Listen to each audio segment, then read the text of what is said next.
this video, the one who requested this. And before I get into the video, I wanted to say thank you to everyone for watching and subscribing, liking, commenting on my videos. I really, truly appreciate it. It means so much to me. And if you are not yet subscribed and you would like to, that would be amazing. If you don't want to subscribe, that's fine. You can also like and comment on this video, letting me know which case you would like to see me cover next, or just other video topic ideas that you may have.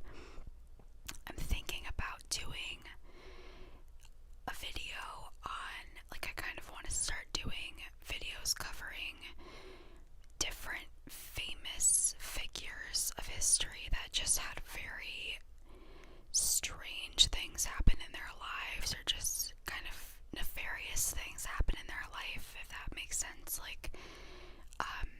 Charlie Chaplin is one that I'm thinking about doing a video on, but I'm not quite sure yet if I actually want to do that. So if that sounds interesting to you, just let me know in the comments.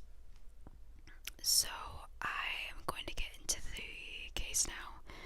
I also wanted to say a quick disclaimer that I understand true crime is an upsetting subject to many people, and if that is the case for you, then please just click off of this video. I don't want to make anyone uncomfortable or upset in any way by covering this type of content in an ASMR style, especially. So, alright, we're gonna get into it. So, unfortunately, there is not a lot of coverage that occurred with this case, but I was able to find some sources, so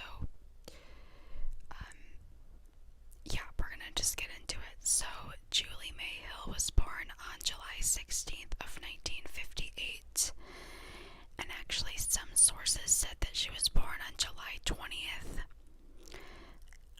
but I'm going off of her. There was a page that seemed more official than others. It was like a missing persons, sorry, this cord is fucked up. It was like a missing persons wiki, I believe. So I'm just gonna, go based off of that, because I think that is the most accurate. So if she was born on the 16th of July, she would have been 22 at the time of this disappearance. And if she was born on the 20th, she would have been 21, but she almost was 22. She lived in Duluth, Minnesota with her family, and she also had a boyfriend at the time named Donald Bloomer, and we'll talk more about him later. So the disappearance itself occurred on July 18th of 1980. Julie was reported missing by her mother, Jeanette Randall, on July 18th, 1980, so the day that she actually disappeared. And she left her home, leaving behind 2 Doberman Pinscher dogs, her purse and other belongings, as well as food cooking on the stove, which is just obviously a very bizarre scene. And she lived in an apartment on West 3rd Street. The door to her apartment was also left open, and there was no note left. It appeared as if she had just kind of left for a little bit, like she was planning on just being gone for a second, but she obviously wasn't there. Her family members had differing opinions on what could have happened to her. One of her cousins said that she believed that Julie had left to go to Las Vegas, Nevada, and was possibly living as a sex worker. Now, I don't know why her cousin said this. I think it was only one source that even mentioned this, so I don't know, what the context of that is, but, just something to note. And then, other people suspected that she had been murdered. So, Donald Bloomer, who was Hill's boyfriend, was the main suspect involved in her disappearance, as he was known to be physically abusive towards her. There had been some domestic violence going on in their home, and obviously most of the time when there's some kind of disappearance or murder, most of the time it's the spouse or significant other of that individual that has something to do with it. So the police looked into him and they interviewed him for a long time, but he did not admit any form of guilt, or he didn't say that he knew anything. Around the time that she vanished, he was observed digging on his property, which is never a good sign, and police searched the area, going as far as to tear down his home, but they were unable to find any trace of human remains. Police officers later performed 2 searches done at 2 different homes in Duluth.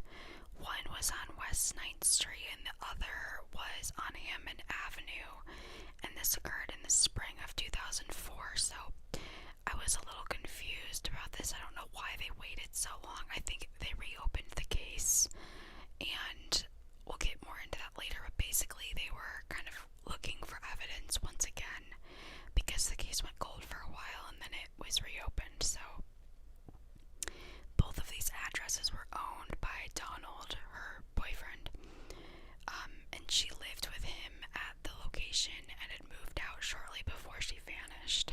Eventually, Donald confessed to accidentally murdering Julie by shooting her in the face by accident when he was handling a gun in the basement of his home. So I guess she entered the basement and startled him, according to his account, and he fired the gun magically.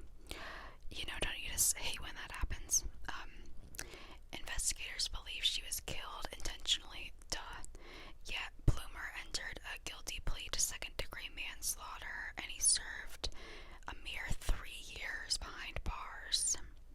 And I believe he went to jail. He ended up being sentenced in 2005, and he claimed to have buried her in a wooded area near the city of Floodwood, Minnesota, but they never found her remains, and there's never been any evidence discovered in that area.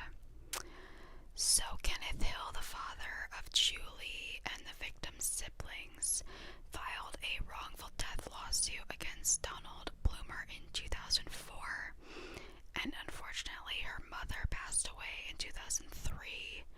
Not knowing what actually happened to Julie, and the rest of the family continues to search for answers to this day. And that is the end of the case, really.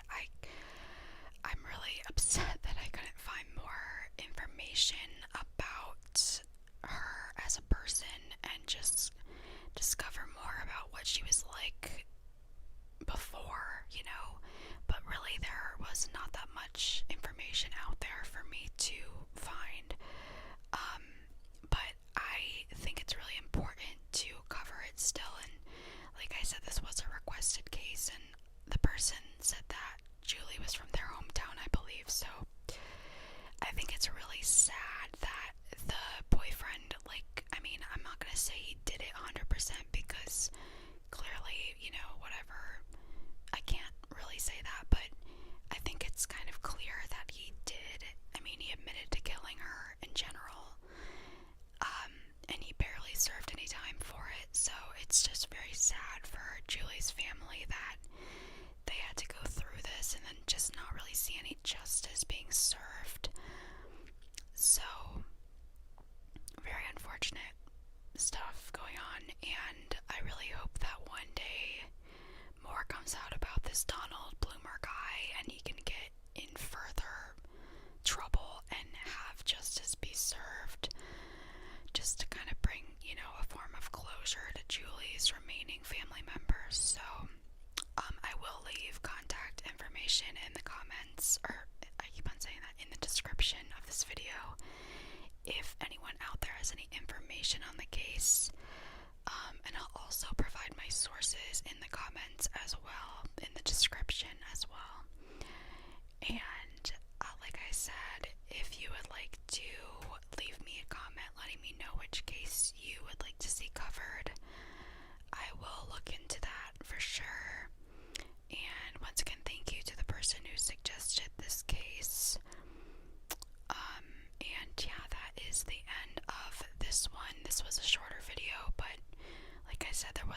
information for me to go off of, so I did the best that I could. And yeah, thank you for watching / listening, and I'll see you in the next video. Bye.